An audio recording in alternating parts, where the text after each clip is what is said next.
Hey guys, Joey Sturgis here. Just wanted to drop in a cool video for you guys. I know you've been watching the hardcore tracking videos from Jordan, and he was talking about the signal chain hierarchy. So I wanted to jump in here and kind of put in my own 2 cents. I have a couple of things to show you, some cool tips. Basically, I have a track here in front of me, and I wanted to show you a couple things that you can do in Cubase, and I think some of this stuff is applicable in Pro Tools as well. But in Cubase, one thing that's kind of interesting about the track inspector here is that you can move this little green line. And I'm not sure if a lot of people know about this, but this green line basically determines where your split is in terms of pre-processing and post-processing. So if I have it here and I hover my mouse over these inserts, you can see that each one of them says pre. And then when I cross that green line, each one of them starts to say post. Basically what that means is it's trying to tell you where it's inserting different types of processing within the chain. And of course we have a router here where we can see where our stereo and mono things are happening. But on the insert router here, the EQ and the fader, typically those things happen after this green line in the post. And so I want to show you kind of why that matters to you and how that can actually affect the sound of what you're doing. So what's interesting is I've got this acoustic guitar here, and I've added a little bit of low end, which is sort of a really generic EQ boost here. And what I want to show you is what it sounds like. So it sounds like this.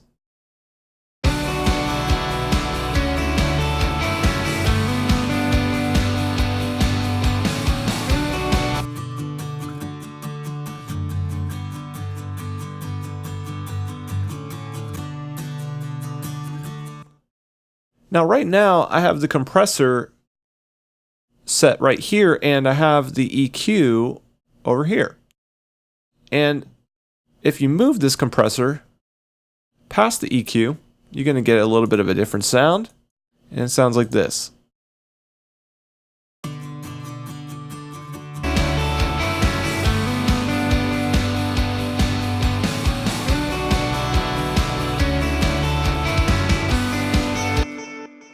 Now you might not notice much difference, but I would like to show you kind of the difference in more details. So what we're going to do is we're going to duplicate this track, and on the second one, I'm going to move that green line past the compressor like so.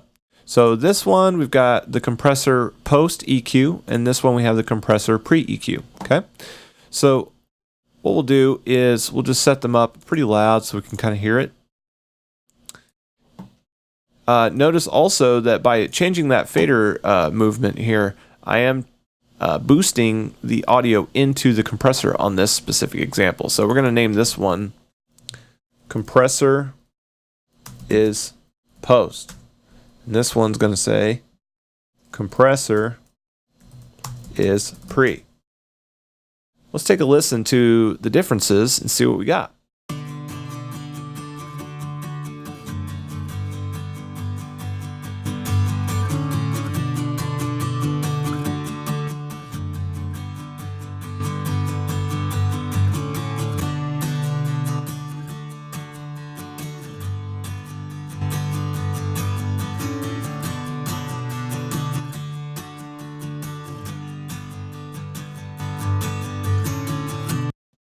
Interesting. So on that example, you should probably hear like when the comp is post, that means we're boosting the EQ into the compressor. That compressor is moving around all over the place. Sounds kind of crazy, man. It's like a lot of pumping going on. When the compressor is the pre and the EQ is happening after the compressor, it's a lot smoother.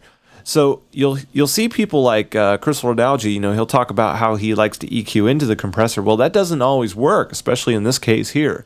So I wanted to show you guys a little bit of why that matters in the gain staging of your DAW. If you're using Pro Tools, I think this matters a lot more with your busing and your aux tracks, and especially when you start to get into parallel processing, you want to make sure that everything is sample aligned and there's no latency between those. And I wanted to show you that basically you guys got to pay attention to where this green line is in Cubase, and also how you're doing your processing, your signal chain, the order of the signal, how you're putting things, how you're processing things in that order. Hopefully this was helpful and you got some value out of this, and I'll be talking to you guys probably tomorrow.